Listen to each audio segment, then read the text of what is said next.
Go for it. Okay, hold on. Let me make sure that there's not the giant echo from Twitch. Twitch. But I agree with that because even Gabby Haywood, see, there was going to be a. Hello and welcome to the Supreme Council of the Master Geeks Lodge. I am Bill Kelly, Hornswoggle the Great, your Master of Ceremonies, and my co-host tonight. We're still waiting for Guy. My co-host tonight is Rob the Blacksmith, and I am wearing all of my favorite YouTube paraphernalia as well as my Scottish Rite paraphernalia. Oh, nice. Oh yeah, I you am got a Fab Rat a shirt. duelist. I can't remember if Christine got me the shirt or Beth, but it's the Teddy Bear Warrior, where it's the barbarian guy that's dressed in teddy bears and he's beheaded a teddy bear and he's That he's works. all grump. I love teddy bears, but this shirt's awesome. Like, oh, it's teddy bear death, but that's fucking cool. We were discussing we should back up and start all over again because Guy, we had a complicated last 2 weekends, so we didn't get to. This would be episode 17. Really, we wanted to talk about Val Kilmer, Dennis, the guy who played Dennis the Menace, died. The drummer for Blondie passed away. It's April 7th, and I did not know this. It's National Beer Day, but I don't get paid till Thursday, and well, I'm a blue collar guy, so I had to pay my mortgage last week, so I can't afford luxuries like beer. International Beaver Day, National Coffee Cake Day, and Metric System Day. Metric System Day, kids. 10 millimeter. It's your friend. It's also National No Housework Day, and I wish that memo had gone out this morning. I got stuff done. I'm not going to complain. The less filth you have to deal with, the better things are in life, the way I look at it. But sadly, also, Val Kilmer passed away on April 1st, and it's a great loss because not just because he was an amazingly versatile actor, but also, I mean, I'm sure there's bigger geek actors, but the only thing he's missing for his resume is Star Trek or Star Wars. Didn't he do some voiceover work in one of the? I thought he did voiceover work in one or the other, but I'm not familiar. Hold Because on. you're right. I mean, he didn't make that level. Let me shut off this right behind me. The reverb. Yo, yo, yo, yo, yo. Yo. So I can always hear myself. He was in 103 movies. He had a pretty illustrious career from the very beginning on because, I mean, like almost every movie he's done is become popular. And he played Batman. And he's Matt Mardigan.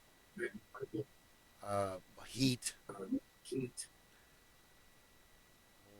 I'm not seeing Star Trek or Star Wars. Saint, Ghost in the Darkness, Batman Forever, Tombstone, Real McCoy, True Romance. He plays Elvis. The Doors, Kill Me Again, Billy the Kid. Willow. The fact that he's like in Willow and Batman and Real Genius and movies like Top Secret, his very first movie. It's hard to pick a favorite movie that he's in, and the more you read his bio, you're more like, wow, I never saw that movie. Wow, I never saw that movie. Oh, here's a bigger list. Okay, I gotta start watching movies again. So, I mean,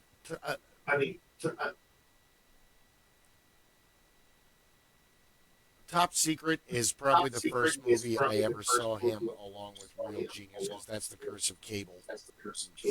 Seeing the movies. And dude, Top Secret's just absolutely hysterical because it's the guys that did Airplane. It's the guys that did Police Squad, which will become Naked Gun. a decade later. So we're familiar with that super goofy comedy that's been around since Shakespeare and before, and Commedia dell'arte, but especially like the Stooges, the Marx Brothers, the Harold Lloyd, Fatty Arbuckle, Charlie Chaplin. Did I get everybody? I think so. Oh, Buster Keaton. Yeah. All of the comedy greats.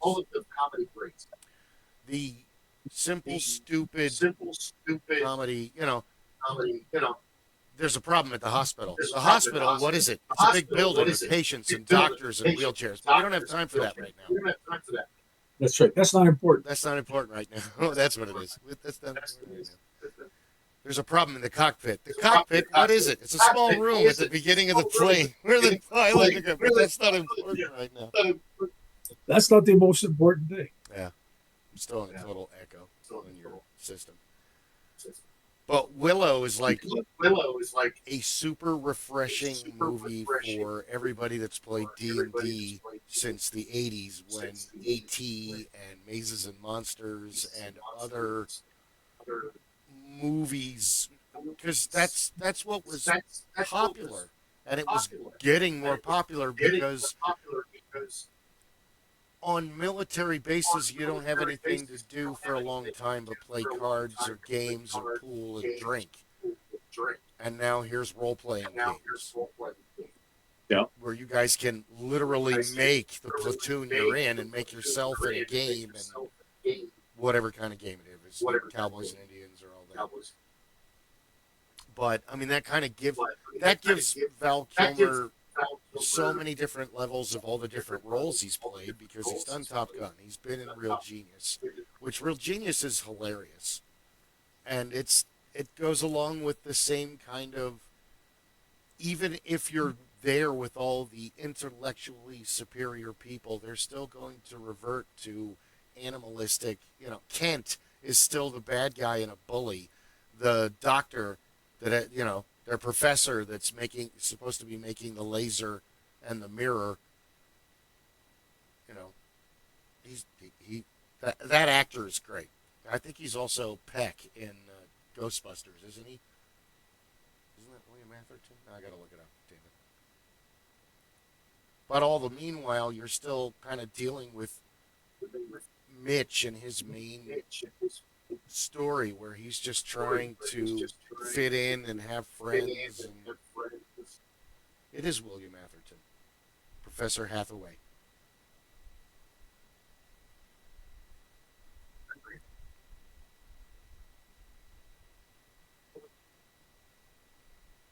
But I mean, he's been in so many different roles. I mean, I know he's been sick for a while, but it's sad to see him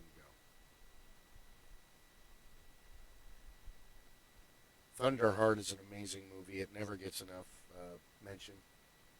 And of course, True Romance. He plays Elvis. And the first time I saw it, I'm like, God, he sounds familiar. He sounds familiar. Because you never see his face. You only see him in profile. And, well, when Clarence is talking to Elvis, he doesn't just walk into the room. Clarence goes into the bathroom and he's talking to him in the mirror. So you're only seeing this kind of like side. Oh, sorry, Stella. I forgot you're sleeping right next to me. I'm starting to talk with my hands.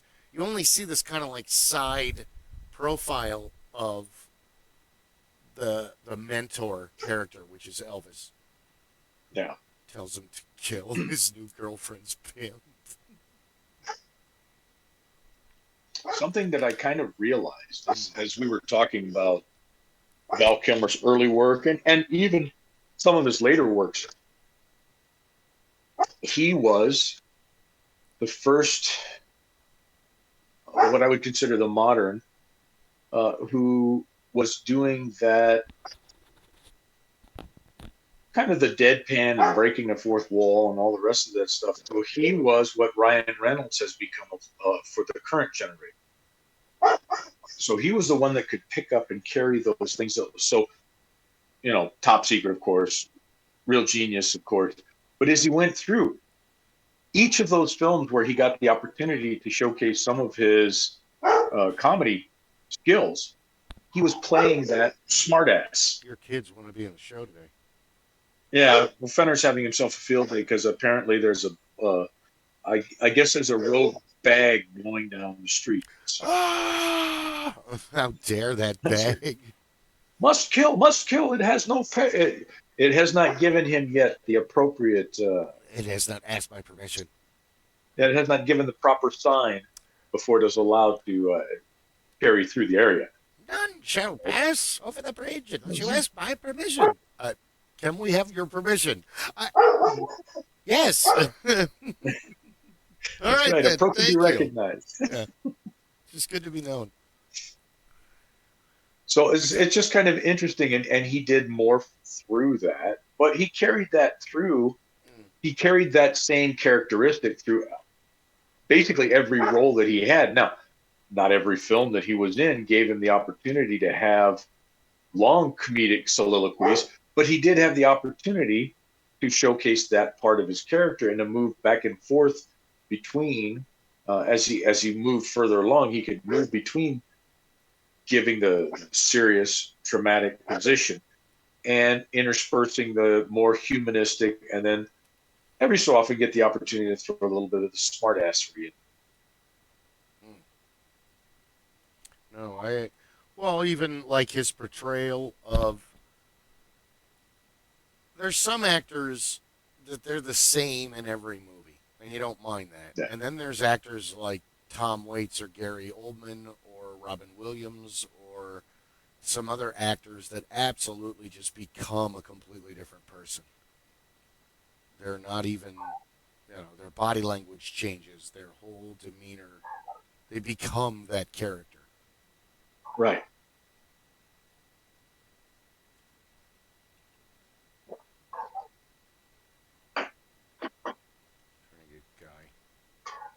And some, We went live, to your point, everybody, hurry! some of those actors, that is what makes them who they are. Baby, I'm gonna treat you Others, so the ones nice. that, You're never gonna. that you had mentioned, who have to be they are always the same character, regardless of what that character is. It's always this actor. Yeah. That's what people are looking for as well. That's why they were selected for those parts. But it's all okay. There are actors that are the same in every movie, and some actors in movies you're like, oh god, this guy again. And then other actors you don't mind. You're like, all right, it's him. I love it. He's gonna probably say this and do that. And then there's, like John Aston, just kind of got typecast as Gomez Adams. Yeah. Which, okay, that's not a bad role to be because Morticia and Gomez are absolutely madly in love with it. Everybody gives, we were just talking about it, I think Dwayne and I, I worked again till 3 a.m. this week. And everyone idolizes Joker and Harley. It's like, no. This is not a good relationship. I'm in love with Harley because she's a clown girl, not because they have a terrible relationship. He's absolutely horrible to her. Morticia and Gomez, on the other hand, have like a perfect relationship where they're just absolutely madly just obsessed with one another.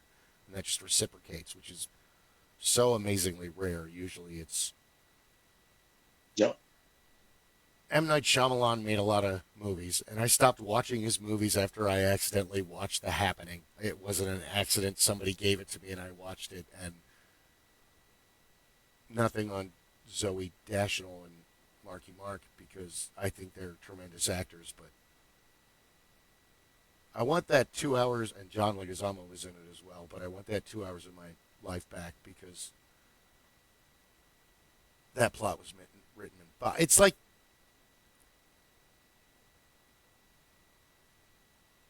I can save you the entire movie because the only dialogue that's worth anything in...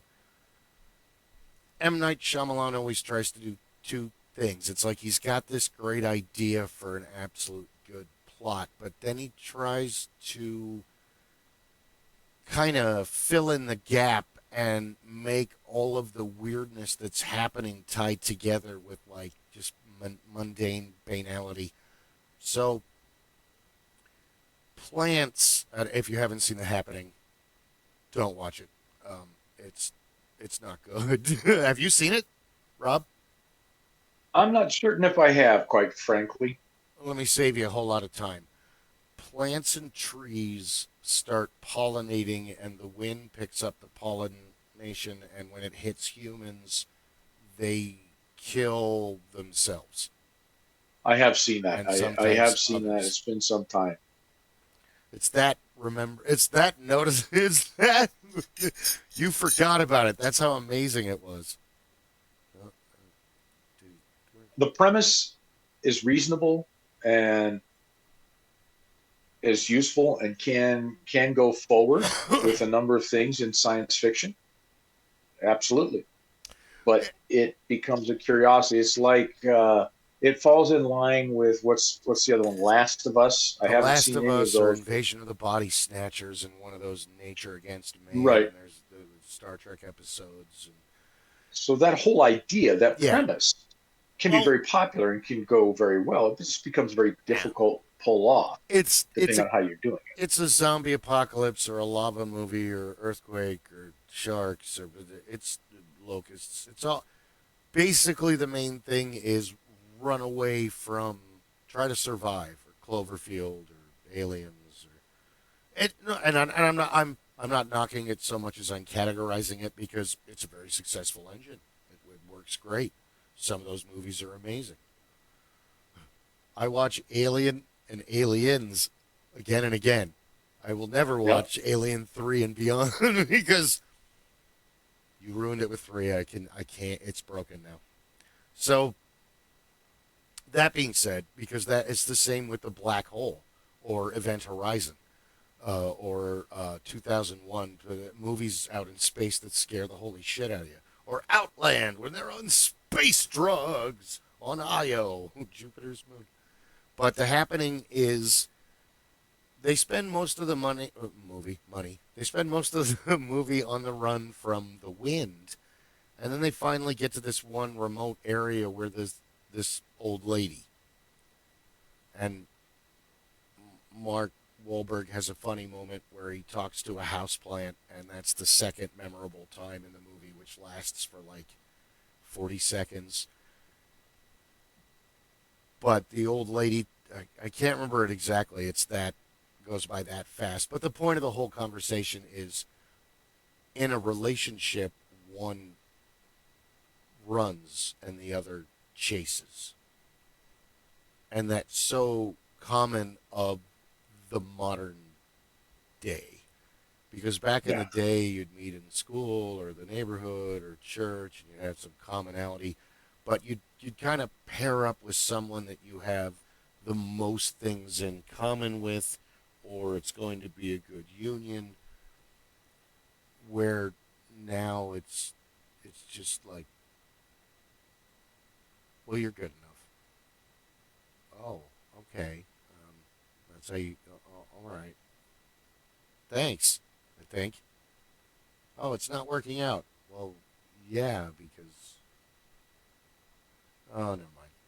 So that hearing that in the movie is like, oh yeah, that kind of does. That's the difference between Morticia and Gomez, where they're both chasing each other. There's not one running away. Because instead of feeling, appreciated that they're being worshipped, instead you're just annoying the crap out of them when, you don't mean to. It just happens that way. I'm not trying to make you mad. I just, I can't stop thinking about you ever. So, yeah. Now that's called stalking. I know. I thought about you all day while you were at work and I was at work. Now we're home together. What do you mean leave you alone? Yes. Yeah.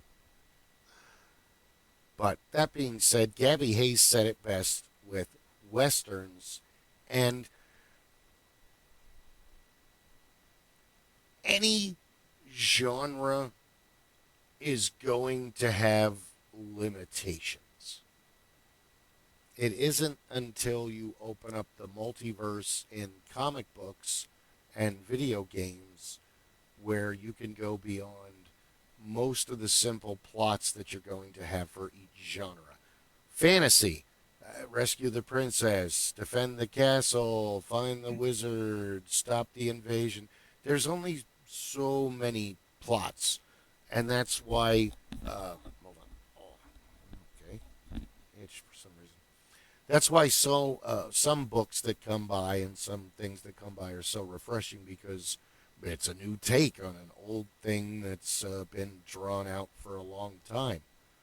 But it's also people enjoy it being drawn out for a long time. People enjoy the reruns.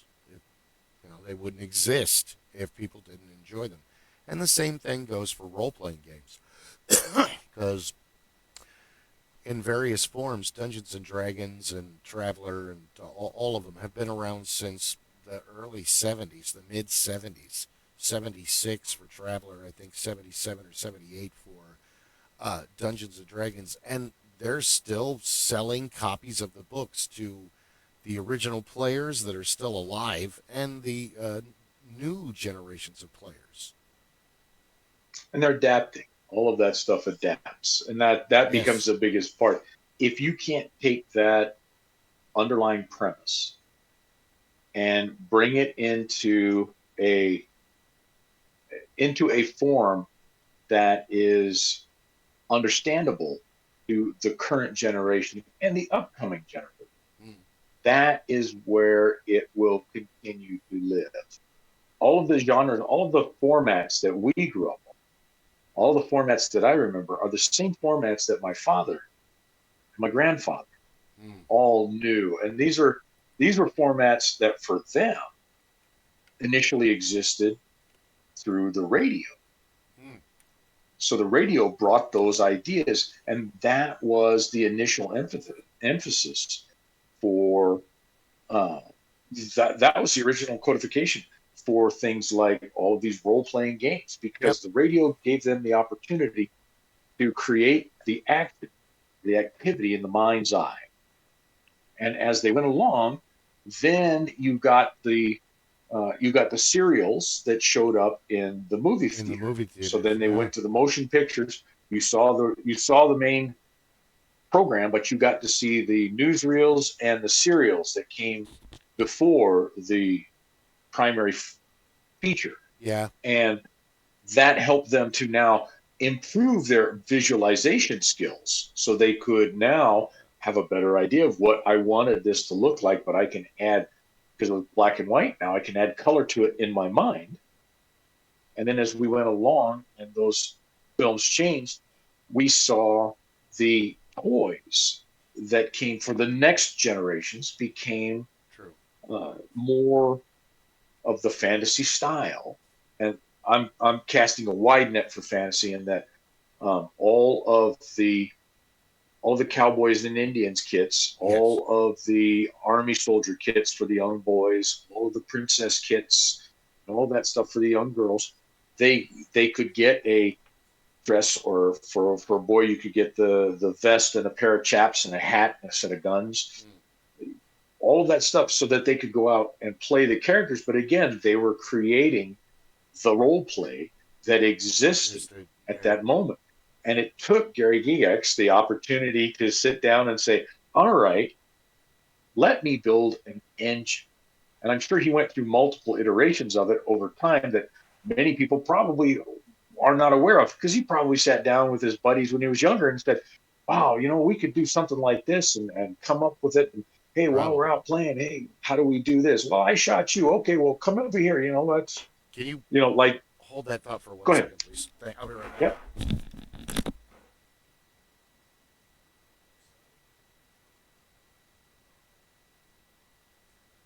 And no, I will not sing to the one person who is probably currently watching us, if at all.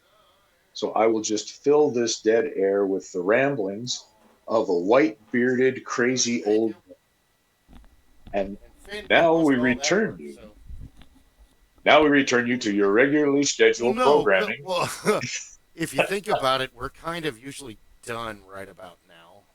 We don't usually Yeah. start this late, so Christine made spaghetti on my night to make dinner. So Oh, no worries. I and then figured we're going to Finn put it probably away, run and then short tonight anyway. well, no, well, if one cooks, the other one's supposed to clean up. So I kind of Exactly. did not fulfill Yeah. my end of the contractual obligation of dinner, which is Did you ask her to roll for initiative? no, I didn't. No, no, she's not. No, well, like I said, we normally don't start this late. I was planning to have everything done by now so I could clean up, but Yeah. the best laid plans of mice and men often go Just wrong. ask her to roll for initiative. If she gets a natural 20, she gets to beat you about the head and shoulders with a stick. Cheese at me and hit me in the head. Yep. Yeah. But no, like no, I was no. saying, I mean, as it went along and those things were developing, it was Yeah. generationally that fantasy, that capacity to do that fantasy grew and adapted and changed. Because in the 70s, we had the beginnings of the cartoon culture. Yeah. So we had Saturday morning cartoons, we had all of those things that came along. So now you had the beginnings of the captive audience that, okay, you're going to watch your cartoons, but now I've got an opportunity to sit you down and start pulling some of those ideas in. So you like Yeah.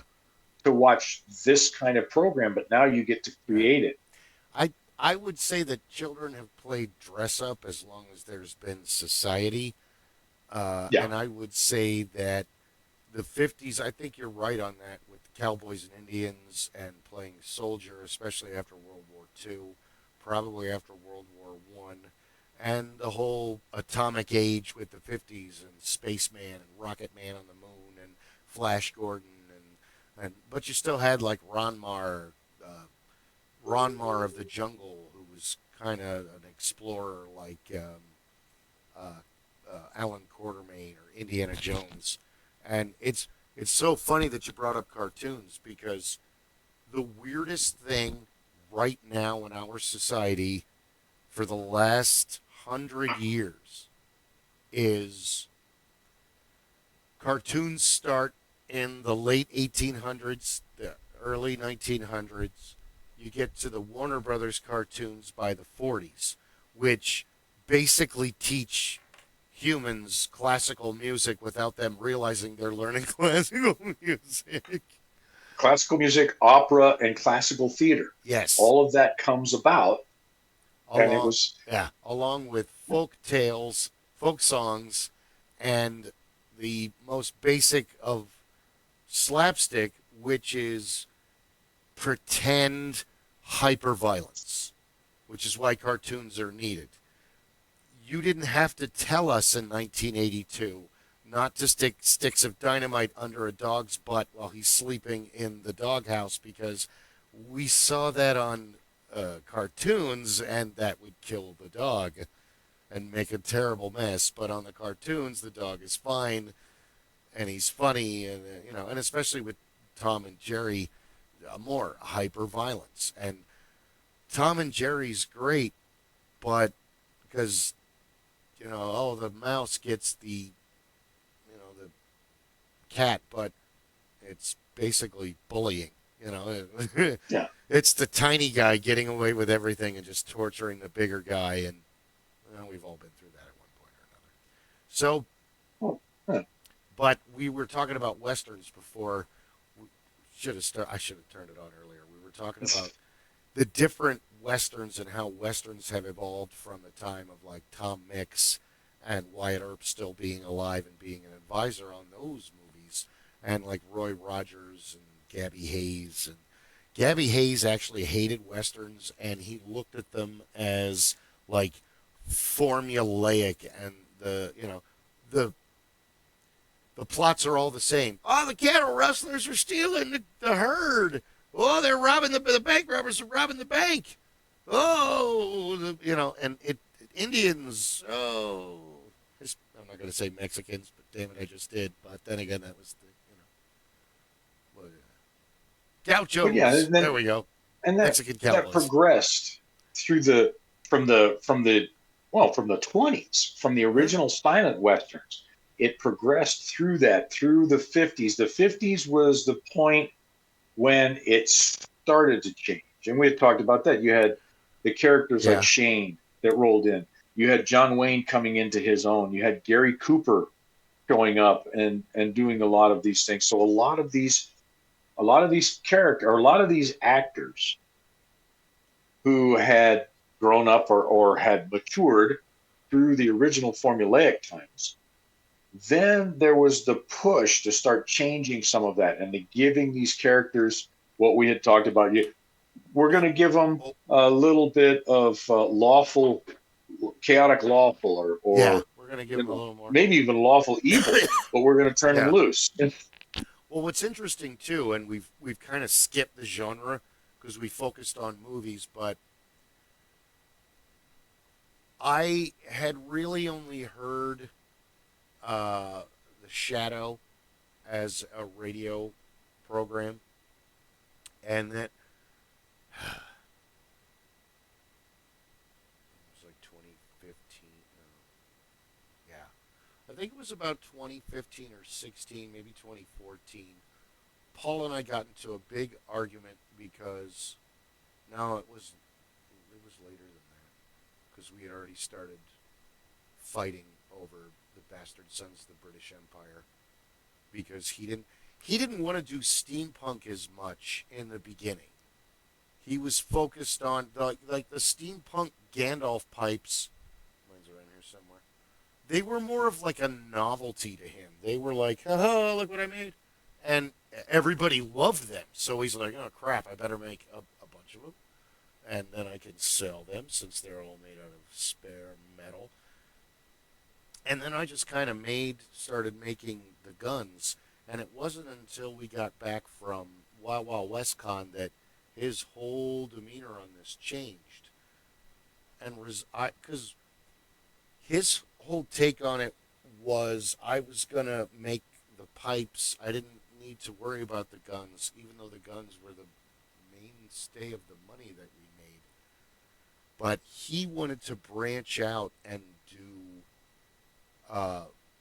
He wanted to focus on props for cosplayers, like to make the big, oversized anime swords, the giant guns, and I got a 3D printer, and we can make it.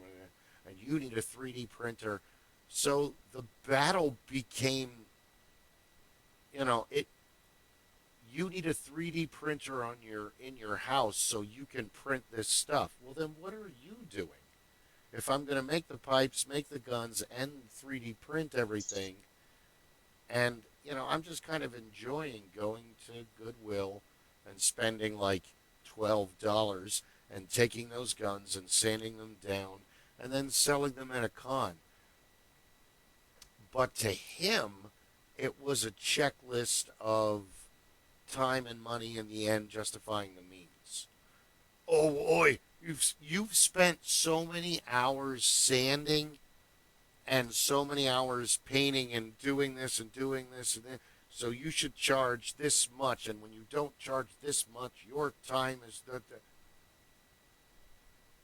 Wait a minute. The time is you and me standing in your shop, and depending on the day, there's a movie playing or videos playing or just music playing, depending on whatever, he was in a different mood. Or it's like, I heard about this. Oh, I know all about that. Here, watch. Let's watch 10 hours of it. Yeah. So it was almost like, dude, what are you talking about? And again, we didn't realize that was the beginning of the deterioration of him, but because it didn't make any sense. It's like, it's not a business, but it's a business. We're not going to do this, but we're going to do this. But you're wasting your time. You and I are standing there together, regardless of whatever we make. Whether it's something that's going to make a lot of money or something I'm really enjoy doing, that's really irrelevant. We're just hanging out, dude. Yeah. You've gotten crazy with this, hey, my hobby makes money thing. So yeah, that transition has often been difficult for most people. That's why I steer clear. Everybody loves the idea that I do blacksmithing. People come out of the woodwork. Can you do this? Can you make that? Can you do this? Can you do that? Certainly. How much would you charge me to do this? Well, you have to provide the materials. And I'll tell you what, why don't you come over and help me make it? And then you can take it home and you did it. Yeah. You did Because most of the work, but I helped. Yeah. if if I'm going to do that as a business, it's not profitable. At this point, it would not be profitable out of my garage, out of the workshop that I have. No, It we'd have becomes to very get, difficult yeah. to do so. We have to get like a warehouse. And then it morphs, it transitions from my therapy. It's something that I love and enjoy. Yeah. It can too often transform into, oh, I have to go do this. And I don't want I don't want it to become a misery. Yeah. I wouldn't mind doing it as a job, doing it as a profession. The problem is that you have to be very careful and aware that you don't turn it into a misery, because then it's no longer a love and it loses all that made it special to the people that come to you. The people that come to you, they're looking, oh, it's got to be, I just want it because it looks like this. And now you're like, no, I gotta make it perfect because I got to charge $10,000 for it. I think it, yeah, I think it comes down to passion, what you're saying. Mm-hmm. And the passion are the levels. The last thing you said being the most important. It's got to be perfect because I'm putting this much money for it. See, that's the difference between creating art and taking a consignment or Taking a commission. commission. Yeah. Somebody, Not consignment. Duh. Wrong word, stupid. And I'm not drinking tonight. That's okay. Though I have been. The cats woke me up at 4:30. I got like 2 hours of sleep this afternoon from like 11 to almost 1, right around 1. And then I've been, I'm finished a second pot of coffee, which is probably not a good idea. But, I got to work tomorrow anyway. but yeah, that becomes my whole push on a lot of these things. And you can take your passion and make it your vocation. If you turn your avocation to your vocation, you have to be very careful in how you go about it. You have to go into it with a mindset of what your intentions are.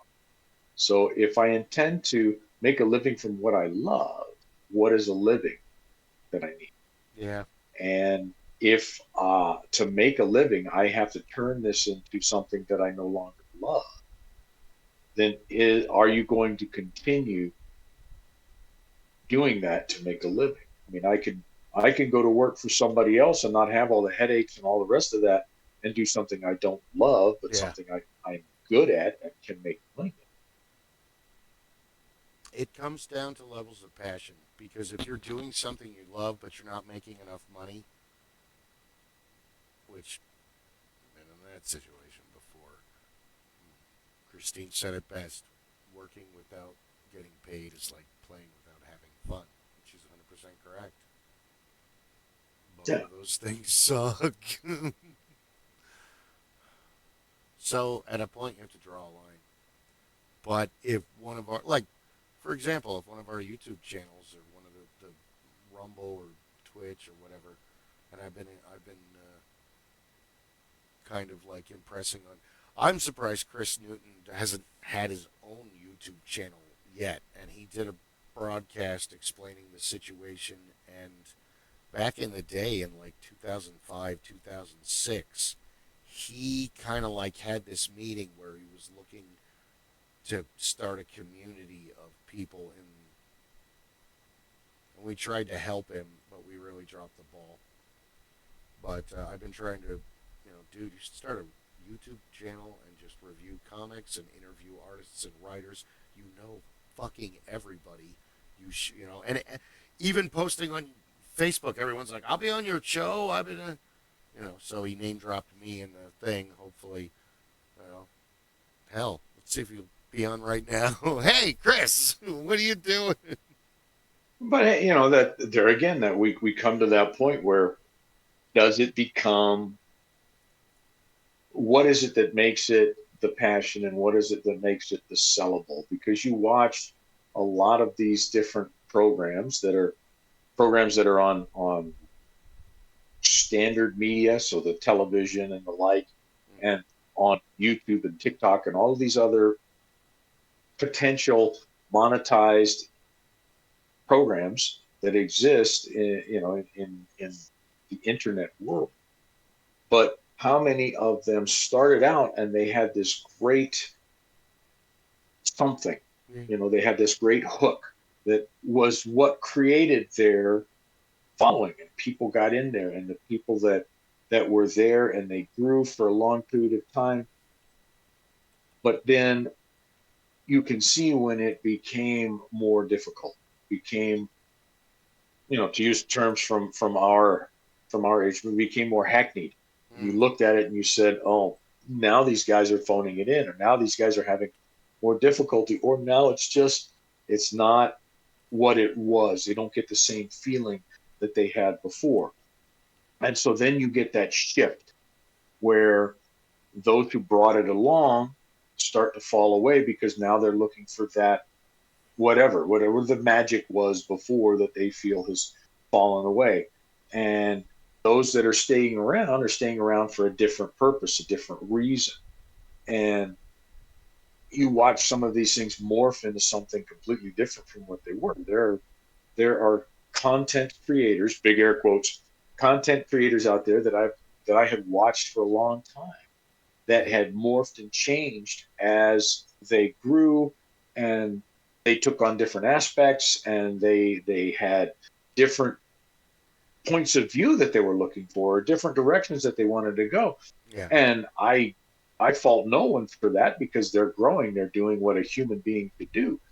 But at that point in time, it changed, and it moved away from what I was looking for, and I then moved on to something else that then caught me, that caught my eye, that triggered something, that pulled me in. And there are a number of those that exist. We've talked about it in all of the different genres in geekdom. So, you have all the genres, and as they've gone along over time, they have shed some of their followers and backers, because there were changes and migrations and growth that took place, and they brought in new people. And those that fell away went and found something else that drew them.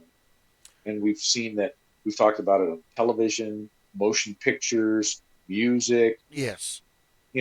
books and comic books, and all of literature, all of those things, as they grow, as the creators grow and change and adapt and discover what it is that they're seeking from their artwork. It's all artwork for all intents and purposes. Yeah, I mean, it's all artwork. Joe Rogan is providing his artwork. Do I watch Joe Rogan? Do I care for what he does? Not really, but it is his artwork. That's what he puts out there. That's what he does. And that's where his passion lies. And he has grown and changed over the decades. And that is where he's at. And so I watch it and I think, okay, I don't watch him, but I see the snippets and whatnot, and I say, yeah, okay, he's headed in these directions. Good on you. Congratulations, you've done something that makes you money, and gives you an outlet. And this is wonderful. Continue, talk amongst yourselves. I'll give you a topic. He's grown as an artist. Since you're giving him that title, I know you and I have drastically. Same thing with Ed. Same thing with a lot of my friends. We have drastically different views on a lot of things, but we're still really good friends. I may make fun of others that take things to extreme, but I don't sit there and. It's the same thing with my boss Fabian at work. He's vegan. We don't make fun of him. We don't give him shit about it. We don't, or we do the thing that you normally do, where it's like, Oh, this restaurant. Hey, why don't we order? Oh, crap. You can't eat there. Oh, shit. All right, let's pick something else. So it's very, but I I would have to kind of agree with you 100% because you even look at Tom Hanks and Robin Williams or a lot of other actors. Leslie Nielsen's perfect, where he starts out and he's trying to get comedy bits, but they really only want him as a serious actor. So he does all these. He plays serious roles for years before Airplane and Police Squad and Naked Gun and all the other Yeah. goofy movies that he. Meanwhile, he's a clown behind the set. He constantly is doing fart jokes and so it just it just goes to show. And the same thing, Tom Hanks. I mean, yeah, all the actors are in, but I mean, he started out in Bosom Buddies. You couldn't even make that show today because it wouldn't have the same comedic impact because what they identify as women. What's your problem? Like no, they're just normal guys that are dressing as women so they can get into a all Yeah. women apartment complex because it's cheap and so it evolution of the individual is one thing. Evolution of a group or a genre or any kind of other thing like that takes a lot of time because everyone's like zombies were the main thing for the longest time and superheroes. What's going to be next? And I keep telling everybody steampunk is going to come around. Noir is already becoming popular again. And noir is, Steve Martin made it popular in the early 1980s with Dead Men Don't Wear Plaid. You're always going to have that kind of throwback to Sam Diamond and the Gumshoe Detective, Boston Blackie, that, gritty, low, the Thin Man, all of the good ones. Well, and a lot of some of the things that I'm finding is that there's YouTube has opened up the floodgates for a lot of old style or old timey ideas, old pathways, I guess is the better way to characterize it, to be brought forward. And what I mean by that is that YouTube has a substantial number of channels, content creators, who are creating. This is a video media. This is a video-based genre from its beginning. I'm with you. Now, but it's interesting because there are a number of channels out there that have brought back the old time radio play. And I'm not just saying that they brought back original Boston Blackie or The Shadow or anything. They brought back that style There's some out of there already. content. There are a Love to do lot of those. them out there. Like and subscribe. We're trying to get. We would love to be a part of it. Go ahead. Sorry. Also, No. I'm It's just we don't know it's why just Guy didn't join us tonight. We're sorry about that. And then Chris gave he me got his, into the midst of something. he So, probably did. There's always a reason. You don't sweat it. If it was an emergency, he'd let us know. And Chris gave But- me his Discord info. some of the stuff that I've seen of Right late, on. some of the very popular ones. So a lot of the popular fantasy programming. So the Lord of the Rings and the Witcher and the Wheel of Time and all of that type of thing. There are now creators who are doing old time radio play style Of the channels series. on YouTube of their own created stories. So they're taking fan fiction. What was fan fiction? You'd have to Xerox or mimeograph off copies and Yeah. take them to a local comic book store or bookstore where they'd be willing to sell them for 10 cents for you. But now you can get them monetized on YouTube, and they're going through this. And it's either you reading your story and putting in your own characterizations and whatnot, or perhaps you've brought in a few actors and now you've got, I'm going to be the narrator, and then I've got these actors that are going to play out this quick component of it, and then I'm going to go back to narrating, and so that Well, style is coming back. it is. but even back in the day in 2016 or whatever, because Paul and I would argue about it, and he's like, I don't understand. We were just talking about this last time. I don't understand why you waste all this money and try to get artists to bring your comic books to life, and you're because printing became an impossibility. I mean, not that it's an impossibility, but printers don't want to touch you for under 100,000 copies or 50,000 copies. So when you only want to do 25 or 20,000, it's not cost effective for them to take the job. It wasn't then. Now Who knows? you can now? I don't know. now you can find a printer who's happy to do it because they have the capacity and their functionality today can be done much cheaper. But you're right, to your point. Then it was an impossibility to find to shop an independent book to a printer was very difficult. You had to find a small shop in a local town who was like, yeah, I can run that off for you in between these other jobs that I have, and I'll give you an okay price. Family favors in another state, and it was a nightmare. And I mean, we paid them, we got it done, but they didn't even return the phone. And I get it, I understand, but at least tell me no. I'm an adult. Tell me no. I'm fine with no. Don't just not return my phone calls and let me simmer for a couple months. So, but the same thing with Westerns, how Westerns evolved. And one of the things that we kind of skipped over was, yes, Pale Rider, he's a Revenant. High Plains Drifter, that's a crow. That's a wraith.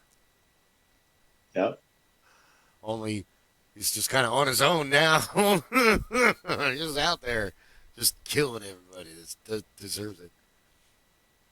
But these are all great for Silverado, Tombstone, White Earp. These are all great movies. Go see them. Oh yeah. I still need to see 310 to Yuma and to Django, or the ones that I would always recommend is that somebody, if they want to start into those genres, you need to find the Gary Coopers, and you need to find the John Waynes, and you need to find all of these from the late 50s into the 60s, and just watch some of those. Then jump into the spaghetti westerns, which took over. We totally skipped over Giant with James Dean. Yeah, Giant. Totally skipped that. Two that should be on the watch list, as far as I'm concerned. If somebody wants to see what became of westerns, what became the big ticket westerns, is Big Jake. Oh yeah. And McClintock. These were 70 millimeter Sensorama CinemaScope. So in those days, you went to the big movie theater, and they would have been at the Cine Capri here in Phoenix, which was the 70 millimeter screen, and you would have seen it in CinemaScope, living color, and all the rest of that. And saw a couple movies. Those would have been the big ones. It's gone now. Well, they moved it, but it's not the same. They have 2 or 3 Cine Capris, I think, in the valley. Yeah. But they're not quite the same. Yeah.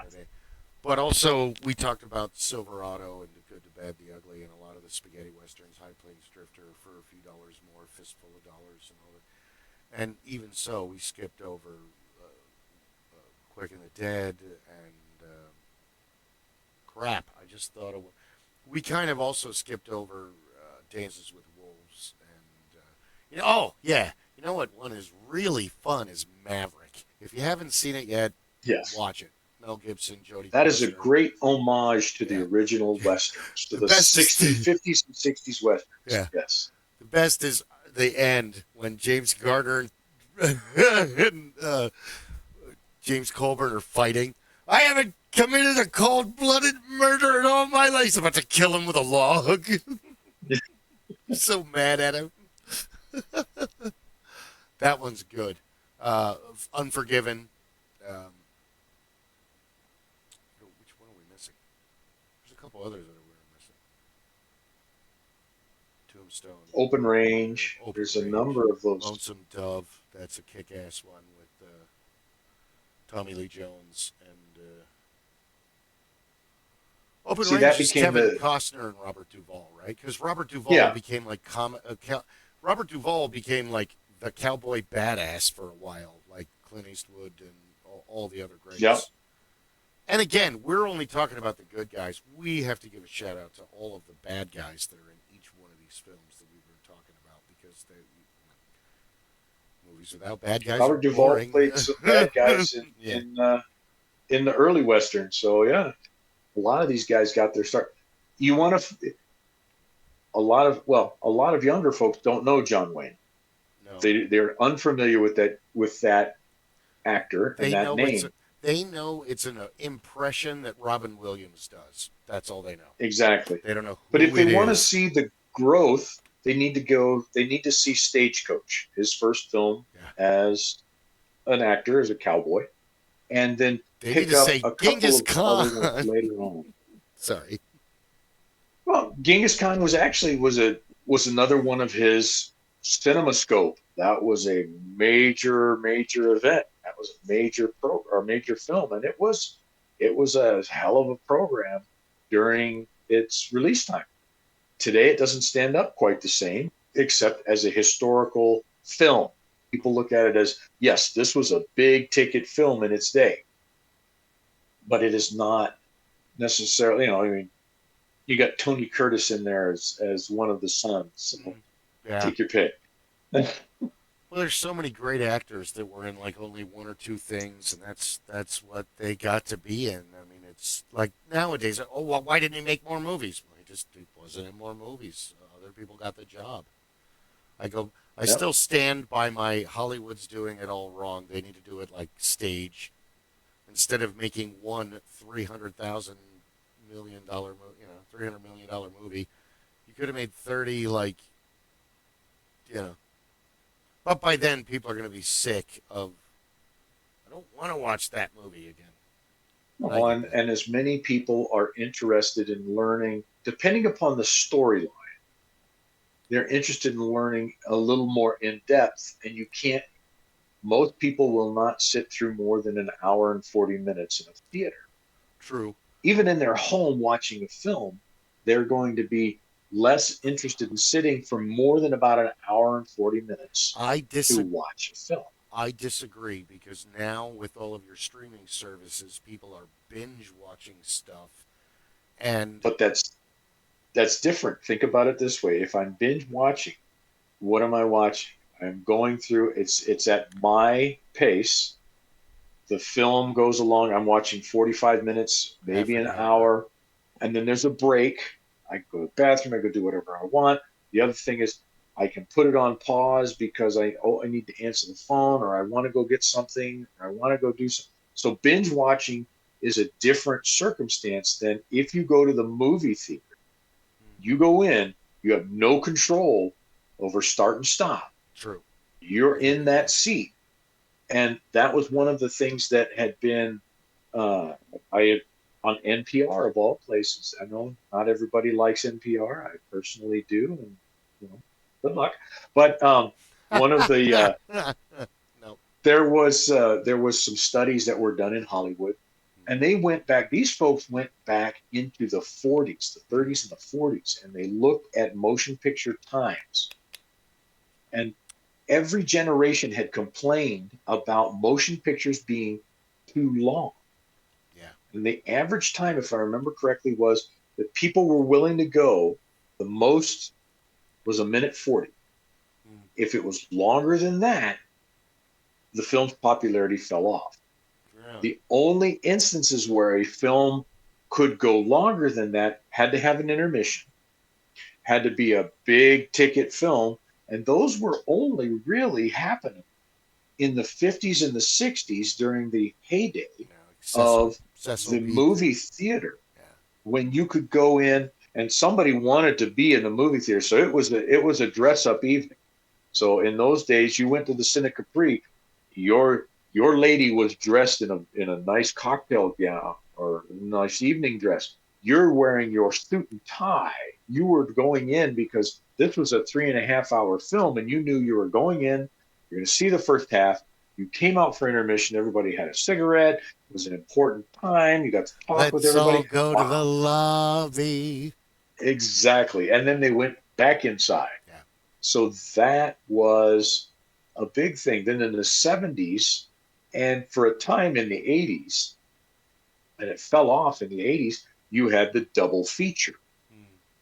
And that became something only because people were willing to pay a little bit more money to see a first run film and then a second run release. So I'll go and see, because this one just came out, and I'll pay the $250 to go see it, and I get to see the one that came out 3 months ago. Which I've already seen and I like it. before. Let's see it again. Right. So I'm going to go for I'm the already double there. feature. I already have popcorn. Let's do this. And that was the other big thing that happened. The drive-in theater was famous for the double feature as well. You paid for the double feature. People wanted to go see it. And then it tapered off. In the 80s, it started to fall away. And what also fell away were cartoons had fallen away by the early 80s. So you get the cartoon before the feature film. Yeah. And now what you get is you get advertisements. So some people are looking at this as, well, I could do this at home. I can get advertised from home, or I can wait for this to show up on Netflix, or wait for Amazon to get it, or Amazon Prime has it, and I paid $50 to come in here with myself and my significant other and get sodas, popcorn, and all the rest of it. I'm sitting here. I could rent it for a month for $8 when it comes out on Amazon Prime. And I can watch it in my easy chair, my home theater system, and I can enjoy it, and I can have the kids, and I can do all the rest of that stuff. I can fast forward, pause, rewind, and do what I love now because, well, I started watching foreign movies in the mid '80s, and you read a lot of subtitles, and I always need practice reading, so now I don't like watching movies without subtitles. Why are the subtitles on? Just shut up. You'll get used to them. Don't pay attention. Pay no mind. Right. I read the subtitles because I'm looking for the typing errors. True story. Exactly that. But no, I'm sure. Yeah, Maverick. Maverick's another good one. Dances with Wolves. No, there's a number of really good ones that were done. Yeah. And to give people an idea, if they're not aware, on the now, if you purchase a smart television and you have it connected through an internet connection, Samsung and I'm sure all the others have their own, or they have a deal with different programming providers. It's free. Really? And so you can see all of these things that are in the background. But what it is, they have whole channels on that. I mean, if you're paying for Cox Communications or anybody else, there are entire channels devoted to specific genres of film. So you can find those. Gotcha. But when you go to my Samsung TV that I have in here has all of these quote unquote freebie channels that are available. And there must be 4 or 5 Western channels. There must be 4 or 5 noir detective channels. There must action, be 4 adventure, or 5 comedy. Action. You got it. And they're all out there. So people can go in and find this information. In fact, on digital over the airwave, so on digital frequencies over the airwave, if you're receiving those, there are a number of secondary, tertiary, quaternary channels under the digital spectrum that have that. So channel 45 may have 5 sub-channels. 45.1 is the one that you're used to. 45.2 may be their rebroadcasting of the Western channel. And 45.3 may be their rebroadcast of the Hallmark channel or something like that. And so they pick those up and those run through. So that has become interesting because it goes for folks in our generation and older, our parents, but also younger folks who want to see that kind of programming or get an idea of it. It's available for them to see and to pull information back from. So I would not be surprised if there are younger folks, Hannah's age, my boy's age, even my grandchildren's age, who are more aware of some of those channels than you or I would be, because they're out there looking at it and they're saying, well, I'm curious about this. I want to find out about this, and I'm getting some detail back. Yeah, or they find a similar program, similar software, so they're already familiar with it in the sense of, it's going to have these options. Here they are. Oh, how did the hell did you know that? Oh, okay. And a lot of these freebie streaming services are doing so because ad revenue comes from the old television standard. They have regular ads that play through. So they have no problem. The more streaming services that are relaying their content to the general public, the more they can go back and say, well, you really should be paying me because I'm putting your 30-second commercial out there before millions of people because it's on these 5 streaming services. Oh, well, okay, I'll pay you for that. And their overhead is much lower. They're using films that are much lower cost, and they're some of the things they may be sharing, maybe if they're not already, they may be very close to being public domain anyway. We were having we were having a discussion at work, Jordan and I, and Tanner and I, and Isaiah, Jordan's brother. Isaiah's the older brother, Jordan's the younger brother. They're in their early 20s. Well, Isaiah just turned 25. Tanner's 22. I can't, it's not the previous generation's job to keep up with what's hip and what's new and the new artist and the new this and then fashion and all. We're gonna get left behind. Fuck, I wasn't with it in the 90s, but it is our job to teach you guys about the history, because the people that were there that taught us about it aren't around anymore, and there are subtle differences in every decade, just like you would think. Well, I had those discussions with my grandchildren this weekend. Sunday was birthday party for my youngest grandson, and his oldest sister was so excited to tell me about what she's been learning in history class. Oh no! And they were talking about, at this point in time, they're studying the Holocaust. Oh no! And the Cold War. So World War II, and then the beginnings of the Cold War. The Cold War. Start the James Bond music. She was asking me about a lot of different things, So I got to speak to her about that, and it was rather interesting to see her wanting to know about the knowledge that Papa had about those periods in history, even though, yes, technically they were before World War II was before my time. I lived through a good portion of the Cold War.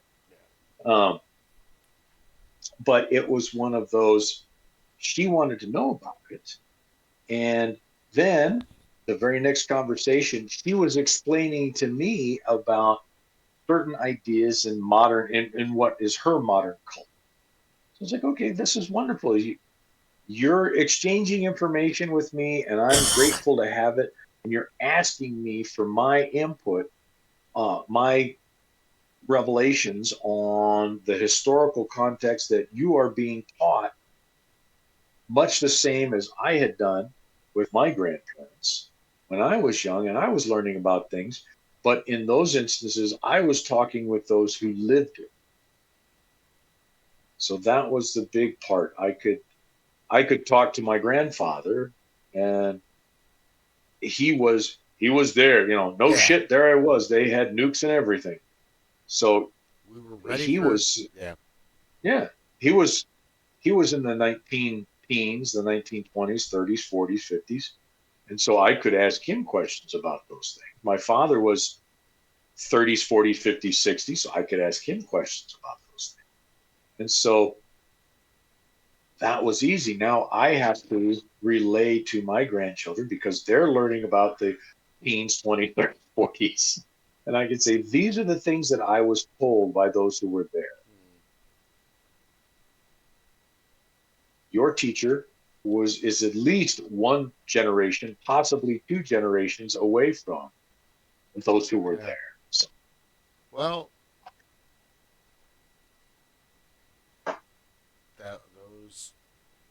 those windows in time are good. What's the African saying? When an old man dies, a library is burned to the ground. yeah, And now it's up to us. So it's always like, fuck, I wish I could remember an 18th of everything that I was told just about my own. What you're explaining, and it's the 30-year shift to where when you're in your 20s and you've graduated high school and you've had a little bit of college and you feel, all right, I've talked and listened and I've studied and learned and I watched the documentaries and I read the books and now I'm going to go out in the world and have conversations. And then you start talking with adult coworkers or friends or family and all whatever, or even your own parents, and you're like, yeah, this, and they're like, well, half of that is right. What? What? It's also this. Really? Then you go to someone else. This and that. Well, half of those are right. Also that. Holy crap. What about that? What? We go to the library. Go to the history. Holy crap. Nobody said anything about that. yeah. Here's the nuance. I'm going to give you the top, and I'm going to let you scratch the surface below it. And then as you go and speak to these others, go and find those that have the knowledge, then you can pull out the detail. You can Yeah. get more from the history. That right there is why you'll never. I don't like the word influencer. We're not. We're content creators. We make. I make podcasts and videos on how to. I play video games. I'm not influencing anybody to do anything except, hey, be creative and follow your passion, and as long as you're not hurting anybody or being weird. And Well, yeah, not you're not an weird. influencer. We're not influencers because we're not saying these are the best that Yeah, have ever but been created. And the company asked me to tell you about it, show it to yeah, you, and sell it to you. like I don't want to ever do pranks and bullshit like that because that's how people get hurt and kids see that Yeah. they're dumb and not because they're dumb but because they're kids. Wisdom comes with time and execution. I would I'm rather, quite still frankly, dumb, so yeah, I'm not. I point the finger at myself along with everyone else. I still. Anyway, so I would rather do like what I've been doing is, for the blacksmithing, and I get the teenage and the 20 something and the 30 somethings that come over and they say, wow, that's really cool. I like, how did you learn to do it? Come here. We put this hammer in your hand. Come here. Let me show you how this yeah, works. let me start And, the music. and Better with a let beat. you do this and Yeah. share this. Oh, true. But the fact that it isn't the way it used to be with the Goodwill. What is it? Goodwill Hunting. The bar scene where the college kid is trying to impress the girl with all of his book knowledge, and then you know Matt Damon schools him with, it's like, dude, you're like at the first level. You don't even know what you're talking about. Or the exchange between Sam Kinison and Rodney Dangerfield in the back to school. Oh, Yeah. oh! No, that's what they taught us in school, but you need to talk to somebody that was there. So it's that even though that exchange is funny and they're screaming at one another and he rips the desk apart and it's comedy, it's the perspective of things. Because Ed's our last like window into Vietnam because he was in the Navy, but he still dealt with the same social bullshit where but there's a stigma on that as well with the generational gap. In the 80s, they were obsessed with the 50s, and in the late 80s and the 90s, they're obsessed with the 60s, and so on and so on and so on. Now they're obsessed with the 90s because it's a 30-year gap. So, even so, they're obsessed with the 30-year gap because that's what we talk about. Well, we are that generation, and they're going to hear us talk about it. They're going to see us enjoying it, watching certain aspects of it. So, my father was an old man to have a child. I mean, he was born in 1934. So when he was in Vietnam, he was the old man. Yeah. And so I grew up learning about old-time radio plays, listening to them, getting 8-tracks and cassette tapes of the radio plays that we could listen to, or going to the ranch, listening to them over the radio, because we had the old shortwave radios at the house, and there were the AM stations out of Los Angeles and Salt Lake City used to play the old-time radio plays at night, and you could get the ionosphere skip. So I grew up listening to all of that stuff, and my father and grandpa would tell me, "Oh yeah, I remember when this was new. This was great. This was a lot of fun." So my boys watched all of that kind of thing with me, and they got to find out about Scooby-Doo from the 70s. They got to find out about the original Star Trek. They got to see Star Wars because the original Star Wars, because that was where I grew up, and those were the things that I saw, and we played those on.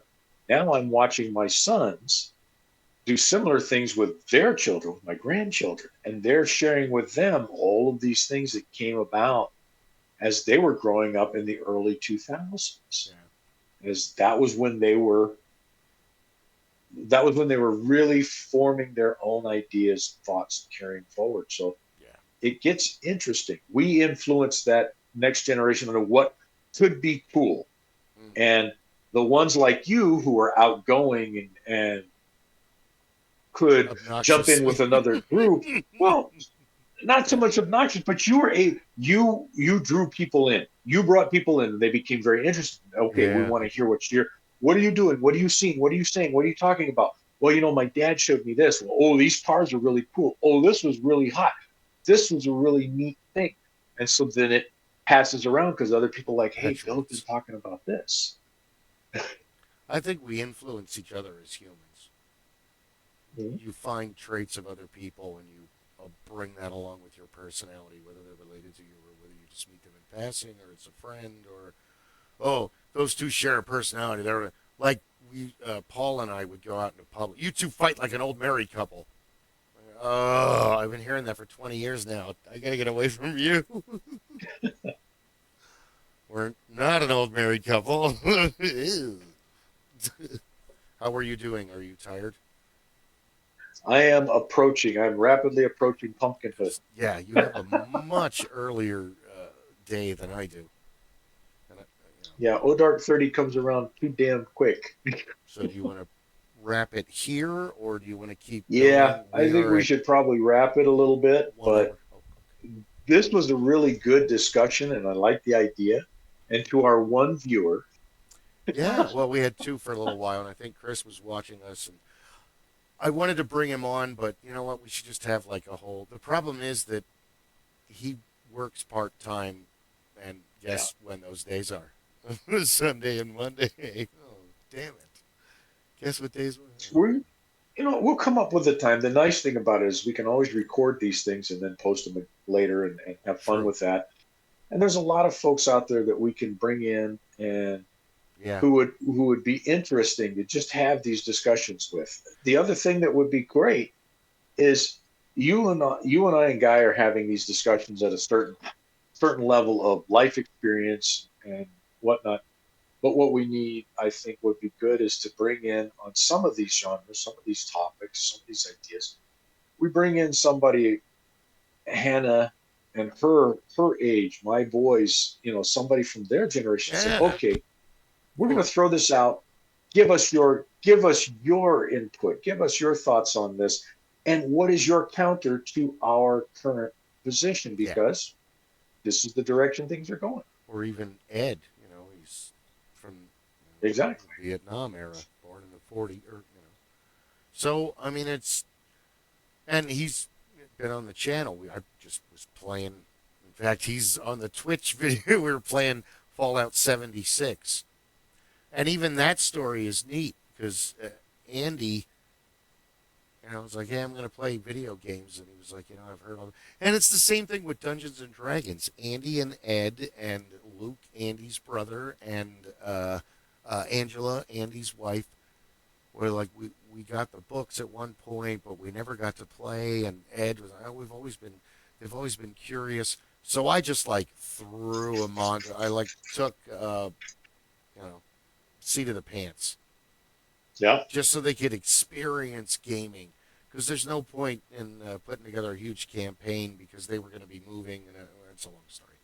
But anyway, That is one I think we should do is record a one shot. I think so We do a too. one shot. And Ed is Ed has been very curious of gaming since you and I and Hannah and Ron and Ed and everybody, Paul was DMing, and everybody was around the table because Ed played with my little world, and then he got to experience playing in Paul's world, and he's like, I started watching all these different Matt Mercer and all these other different guys, and I really want to try DMing. And I completely supported this idea. And Paul, no, no, no, no, you're just starting out. Dude, the only thing he doesn't understand is the rules, but he's already got the mechanics down. Play with a bunch of newbies. Yeah. And they would have a field day. Everybody would have a good time. Because nobody wants to DM because it's a big job. Yeah. And they never go the way they're supposed to. So you have to be able to be. I think that would be great to sit around a table and we just have one camera and a couple of mics set out so you can hear everybody. And the whole idea is everybody's playing around the table, having a good time. And it's, a good one shot. You could go for 3 or 4 hours and make a nice game. Everybody have a good time and go home friends. I think you could. I would do multiple laptops. I would want it from multiple angles because you can't just do one because you got to have the dice. You got to have. So we would have to set up the cam. I have to go down to Santan. Cliff's still not doing good. He had a doctor's appointment on Friday. Yeah. Well, that's why we haven't. I think that would go well because, first time doesn't have to have all the high end production values. It just has to be everybody having fun, everybody talking shit, everybody having a good time. And that would work out well because then you could splice together what you want. But the big thing would be to get some young players, some newbies, and then those of us who played for a while but haven't played in a while who would have a good time running a basic game, having some fun. My last Shadowrun campaign was a disaster, and I blame myself for it. I'm not ready to DM again. I just got so burned. I was until Paul started being nuts. I was really enjoying the game, and then, but because when you have to DM for like Rob never wants to play. Rob, he just wants to DM all the time. That's fine, buddy. Because it's like, you want to play? Well, if I'm the DM. Oh, thank God, because I don't want to do it. I want to play. But I was enjoying part of our Starfinder game because the galaxy sounds very neat. Yeah. But I want more like Traveler or Star Frontiers or Star Wars, where you have more ship creation and manipulation, where I want to start building spaceships. More depth opportunity. Yeah. That and not so. It was really fun in Star Wars until we entered the Jedi thing, and it's the same in Shadowrun, where Shadowrun's really fun for the team up until the middle part when, well, first when the magic group initiates, it's fine, but after they get to a certain level, the rest of the team is just kind of like, I'll stay here and watch the Yeah. vehicle. Everybody else is cannon fodder or Yeah, security. Yeah, we're just kind of like workers at that point. Yeah. And that's You how go it watch is the with- perimeter. Yeah, because not so much the adepts, and they have a new class now. Shadowrun's changed since its third or fourth iteration, but if you have a mage or a shaman and they've initiated into a group, there's no ceiling for them. It's like being a Jedi in the role-playing game Star Wars, where once you become a Jedi, you become a god. There's no ceiling for you. The rest of the party just, well, we'll stay here in the ship. Yep. You just keep gaining experience points. Yeah, and, you just kill everybody and for us. skills and you just kill everybody so we can come in and loot the place. it's like, what happens? Well, when we fly through the particular solar system, everybody else rolls up their windows and locks their doors. Oh, okay. That's why, like, Traveler really excites me, because the game's been around forever, and I've had the box set since, let's see, 90? Because a guy that Ron and I knew gave it to me before he went into the Navy. And then I cracked it open once in a while, but no one was really interested. It's the same thing with the White Wolf games. If you have a group of role players and they're not interested in the game that you really want to play, Yeah, it's not going to happen. well, it'll happen, but it'll be a goddamn comedy nightmare, and you're not laughing as you put all this time into it, and they don't take any of it seriously, and it's all a big joke, and it's like, oh, I hate all of you. Okay, fine. See, that's why I want to do a one shot with newbies and some old timers who have fun, who are out there and realize it's a newbie game, and the idea is not to kill off all the newbies, to let them come through and have a little fun. The problem is that the White Wolf world, they're storytelling games.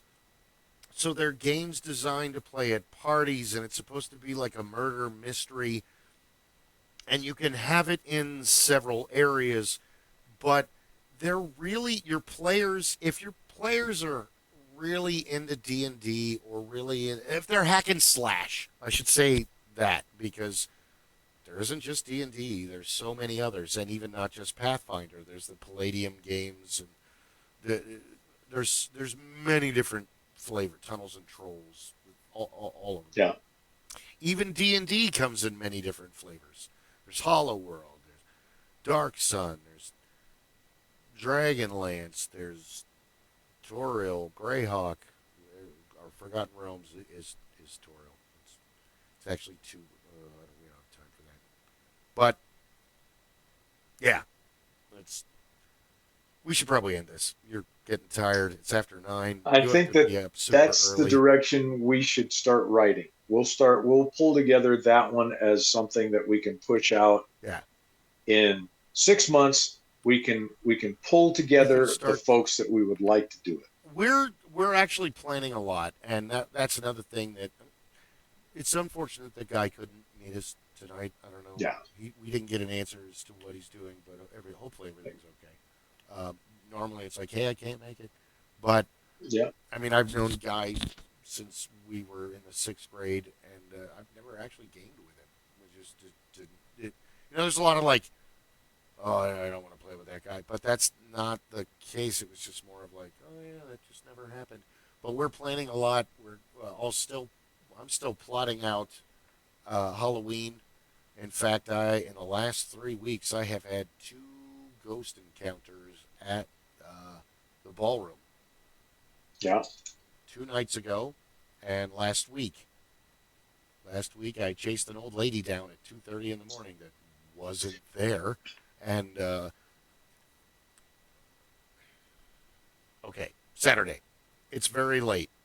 Earlier, this person, he's an employee. He's one of the chefs at the different point of view up at the top of the mountain. Can't find his keys. So we let him into the ballroom. We look all over the kitchen. We look all over this other area. We look all over shipping and receiving. And finally, this just happened on Saturday. I heard this place is haunted. Yes, but it's also electrical. This place, we need to bring an ENF meter or something because there is straight up an electrical. We bring him into the area, and I show him Salon A, where if you stand under the chandelier and you stand in this one spot, all the hair on your arms stands up, and you have that feeling, Yeah. ever so slightly. That's not a haunting. That's an electrical discharge. We're actually standing here getting cancer while we're go listen to Beethoven's Fifth. So we walk through several other areas, and he sees a shadow. We open the doors. There's nobody. We go all the way back to the area we came into, and here's a chair that wasn't there before. The thing is that it's all on the first floor, and these doors are huge, and they don't open and close without you hearing them open and close. Yeah. Especially when you're already inside where there's just the little petition folds. Those don't hold sound. You can hear right through those. Yeah. They're not insulated by any means, by any stretch of the imagination.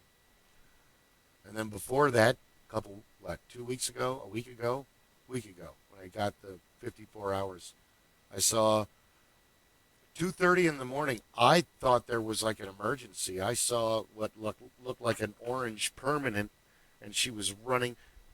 We'll make a video of it. In fact, I should do that soon.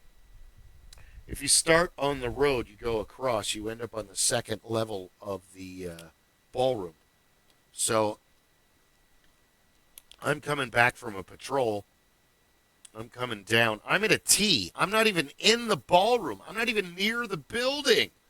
I'm at a crossroads, and I'm going to go back to the office.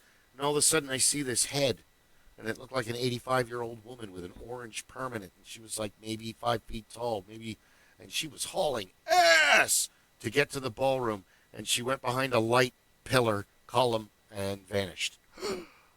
So my first thought was not ghost, was holy crap, she just fell. Who is this? So I get out, run up, nothing. No sound, nothing. It's 2:30 in the morning. There's no noise out there except the wind, air conditioners. So yeah, we got more planned. I want to do a live stream out there. We're going to have a bunch of help. Hopefully some other, get Chris. We're going to build up his podcast, his YouTube channel, get him out there with us. We'll take the visually impaired guy out there to help us find ghosts. That'll be successful.